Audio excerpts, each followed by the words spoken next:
what it means to be American is to take to the road. To control your own destiny. Discovery, freedom. Could I see some ID, please? The notion of driving while black reminds us that that's not available to all Americans. And that is a sneak peek of the new PBS documentary, Driving While Black: Race, Space, and Mobility in America. The groundbreaking film explores the history of African Americans on the road from the Depression through the Civil Rights Movement to present day. And joining us with more is producer and historian Dr. Gretchen Sorin. So good to have you with us today, Dr. Sorin. So this documentary is based on a study that you conducted. Can you talk a little bit about your research and how that led to the film? Well, I started the research with a study of the Green Book, the Negro Motorist Green Book. And I started about 20 years ago when nobody had really ever heard of the Green Book. And a friend of mine handed it to me and said, "Have you ever seen this?" And I had never heard of it. So I really wanted to investigate more. And as I dug into the story, I realized that what I was looking at was the story of the automobile and how the automobile changed African American life. Yeah, and of course, everybody today knows what the Green Book is all about after that Oscar-nominated movie that came out a couple of years ago. So why was the automobile and also highways, why was that so important to African Americans in the last century? Well, the automobile freed African Americans from the Jim Crow train car and the Jim Crow bus. And it really made personal freedom possible. African Americans had been denied their mobility from the very beginning. From the days of slavery, African Americans were not permitted to go beyond their plantations, the places where they lived. Some black people never left more than a mile radius. So when mobility was possible with the automobile, they took advantage of it and went where they wanted to go. And it also becomes a great tool in the civil rights movement. You can't have civil rights. You can't go around a county or a state and register voters without an automobile.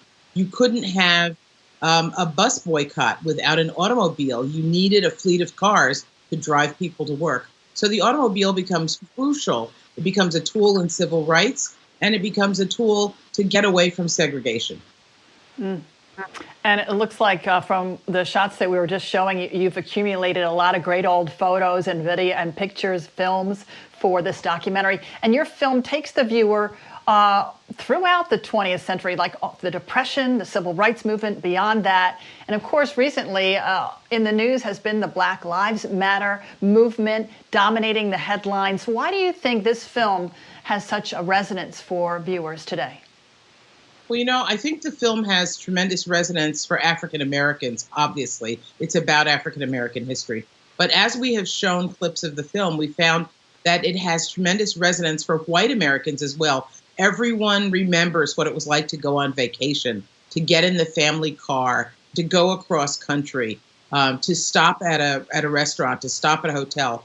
Although the experience for African Americans is very different, they couldn't just stop anywhere. They could only stop at places that they knew were welcoming, that might be listed in the Green Book or in other travel guides. But it really has resonance, I think, for everyone because the automobile is so American.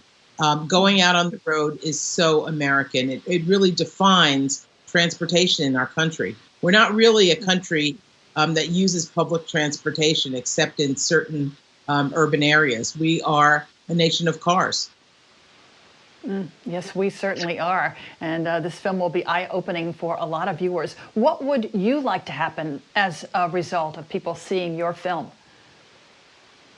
I think that the film is really a call to action. There have been those times in American history when African Americans and white Americans have worked together to make positive change in this country. This has happened during the abolition movement, before the Civil War. And this seems to be one of those moments. It seems the confluence of COVID and the murder of George Floyd, it just seems to all have coalesced. And we're really focused on civil rights in this country. And I think when we when civil rights, we work on civil rights for African Americans or gay Americans, for any Americans, it advances our democracy. It advances it for everyone. And I think that's what's so important about this film. I think it's a call to action.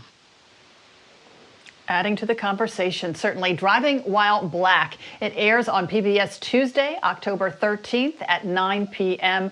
We thank you, Dr. Gretchen Sorin, for being with us. Thank you very much.